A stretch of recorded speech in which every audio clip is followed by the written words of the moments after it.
अस्सलाम वालेकुम स्टूडेंट्स, आज हम लोग डिस्कस करेंगे important features of simple harmonic motion. अभी तक हम लोगों ने सबसे पहले डिस्कस किया कि सिंपल हार्मोनिक मोशन क्या होती है।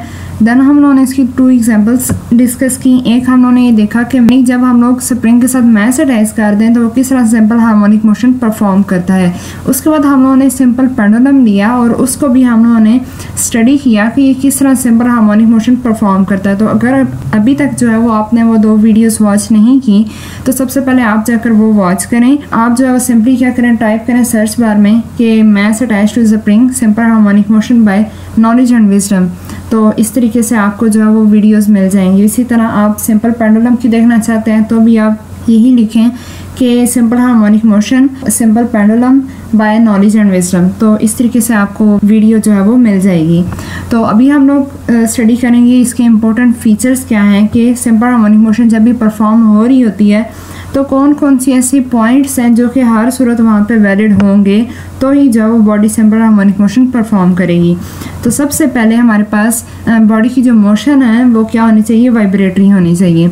Body performing simple harmonic motion always vibrates about fixed position, और वो फिक्स्ड पोजीशन कौन सी है, मेन पोजीशन है। किस तरीके से कि हम लोगों ने 2 एग्जांपल्स कंसीडर की ना, एक हम लोगों ने मैस अटैच टू स्प्रिंग और दूसरी सिंपल पेंडुलम। तो अगर हम लोग सिंपल पेंडुलम को ही देख लें तो देखें ये इसकी क्या है, फिक्स पोजीशन है। जो इसकी ओरिजिनल पोजीशन होती है वो उसकी मेन पोजीशन होती है। अब ये क्या कर रहा है, ये इस मेन पोजीशन से आगे पीछे ऑसिलेट कर रहा है, वाइब्रेट कर रहा है। तो मतलब क्या है कि ये इसकी मोशन क्या है, वाइब्रेटरी मोशन है। तो जो भी body simple harmonic motion perform करेगी वो हमेशा फिक्स्ड पोजीशन के गिर्द वाइब्रेट करेगी हमेशा, ठीक है। उसके बाद जिसका सेकंड पॉइंट है वो है डायरेक्शन ऑफ एक्सेलरेशन, कि हमारे पास जो है वो एक्सेलरेशन की डायरेक्शन क्या होगी। Its direction is always directed towards the mean position. Acceleration की जो डायरेक्शन होगी वो हमेशा मेन पोजीशन की तरफ होगी। किस तरीके से, अगेन अगर हम लोग सिंपल पेंडुलम को ही कंसीडर करें, ये ओ पॉइंट इसका क्या है, मेन पोजीशन है। और हम लोगों ने क्या किया, हम लोगों ने बॉडी को यहाँ से उठा के ए पॉइंट पर लेकर आए और जब हम लोगों ने यहाँ पे इसको इस पॉइंट पे ले जाकर छोड़ा तो ये यहाँ पे स्टॉप नहीं हुआ बल्कि ये किधर आया, मेन पोजीशन की तरफ आया। और ड्यू टू इनर्शिया ये बॉडी यहाँ पर भी स्टॉप नहीं हुई बल्कि ये पॉइंट बी की तरफ चली गई, ठीक है। अब आपको ये पता है कि जब जो बॉडी एक्सट्रीम पे जाती है तो वहाँ पे उसकी जो वेलोसिटी होती है वो क्या हो जाती है, 0 हो जाती है। और जब मेन पोजीशन पे होती है तो उसकी वेलोसिटी क्या होती है, मैक्सिमम होती है। क्योंकि जब भी बॉडी ए से ओ पे आएगी तो क्या होगा, बहुत तेज़ी से मूव करेगी। तो जब तेज़ी से मूव करेगी तो इसका मतलब ये है कि उसकी वेलोसिटी क्या है, मैक्सिमम है। और जब बी पे जाएगी या ए पे जाएगी तो वहाँ पे जाकर स्टॉप कर जाती है बॉडी, तो वहाँ पे उसकी वेलोसिटी क्या हो जाती है, 0 हो जाती है। अब इसमें हम लोग एक्सेलरेशन की डायरेक्शन किस तरह देखते हैं।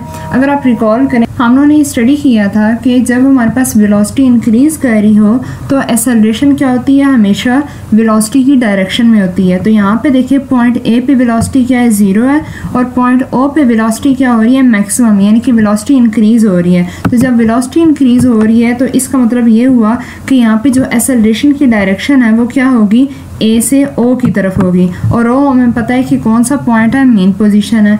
इसके बाद जब बॉडी ओ से बी की तरफ जाएगी तो अब यहाँ पे वेलोसिटी क्या है, ज़्यादा है, मैक्सिमम है, और ये मैक्सिमम से जा रही है मिनिमम की तरफ यानी 0 की तरफ। तो जब हमारे पास वेलोसिटी ज़्यादा से कम की तरफ जा रही है, मीन्स वेलोसिटी डिक्रीज़ हो रही है, तो यहाँ पे जो एक्सेलरेशन की डायरेक्शन होगी वो वेलोसिटी के अपोजिट होगी।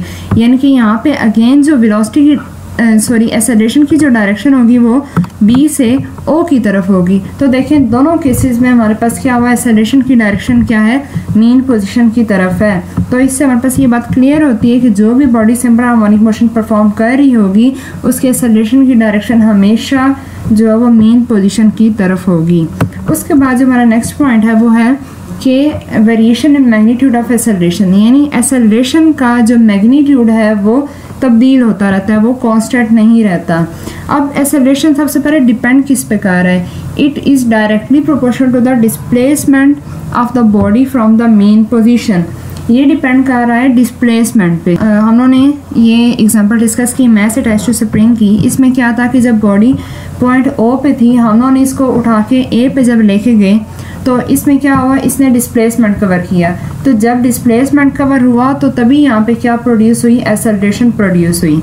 यानी इससे जब डायरेक्टली प्रोपोर्शनल है तो इससे हमें एक तो ये बात पता चल रही है कि डिस्प्लेसमेंट कवर होगा तो ही एक्सेलरेशन प्रोड्यूस होगी, अदरवाइज एक्सेलरेशन प्रोड्यूस नहीं होगी। और दूसरी बात, अब इसमें वेरिएशन किस तरह होती है, ये कांस्टेंट नहीं रहती है। वेरिएशन इस तरीके से कि एक्सेलरेशन 0 होता है एट मेन पोजीशन पे और ये मैक्सिमम होता है एट द एक्सट्रीम पोजीशन पे। अब ये किस तरह है, देखें मेन पोजीशन पे हमारे पास जो डिस्प्लेसमेंट था बॉडी का वो क्या था, 0 था। तो जब डिस्प्लेसमेंट 0 होगा तो एक्सेलरेशन भी क्या होगी, 0 होगी, क्योंकि ये डिपेंड कर रही है इसके ऊपर, डिस्प्लेसमेंट के ऊपर। डिस्प्लेसमेंट बढ़ेगा तो एक्सेलरेशन भी बढ़ेगा, डिस्प्लेसमेंट कम होगा तो एक्सेलरेशन भी कम होगा। तो जैसे ही बॉडी ओ से ए पे जाएगी तो डिस्प्लेसमेंट इंक्रीज़ हुआ तो एक्सेलरेशन भी क्या हुआ, इंक्रीज़ हुआ। और जब ओ पे गया तो यहाँ पे डिस्प्लेसमेंट क्या हुआ, डिक्रीज़ हुआ, तो यहाँ पे एक्सेलरेशन भी क्या होगा, मिनिमम हो जाएगा। इसी तरह जब ओ से दोबारा बी पे जाएगा तो यहाँ पे दोबारा जो डिस्प्लेसमेंट है वो क्या है, बड़ा है, इंक्रीज़ हुआ है, मैक्सिमम पॉइंट पे गया है, तो यहाँ पे एक्सेलरेशन भी क्या होगी, मैक्सिमम होगी। तो इसका मतलब ये हुआ कि जो भी bodies simple harmonic motion perform करती हैं उनकी जो एक्सेलरेशन है वो एक्सट्रीम पे मैक्सिमम होती है और मीन पे क्या होती है, 0 होती है या फिर मिनिमम होती है। उसके बाद जो हमारा फोर्थ एंड लास्ट पॉइंट है वो है variation in magnitude of velocity. अब वेलोसिटी का तो बहुत सिंपल सा कॉन्सेप्ट है, ये अगर वैसे भी आप लोग देखें तो वेलोसिटी हमेशा 0 होती है जब बॉडी रेस्ट पे होती है, और जब बॉडी मूव कर रही होती है तो उसकी वेलोसिटी क्या होती है, मैक्सिमम होती है। तो फर्स्ट पॉइंट में भी हम लोगों ने ये डिस्कस किया था कि जब बॉडी जो है वो पॉइंट ए पे जाती है या फिर बॉडी पॉइंट बी पे जाती है तो वहाँ पे जाके कुछ देर के लिए स्टॉप करती है।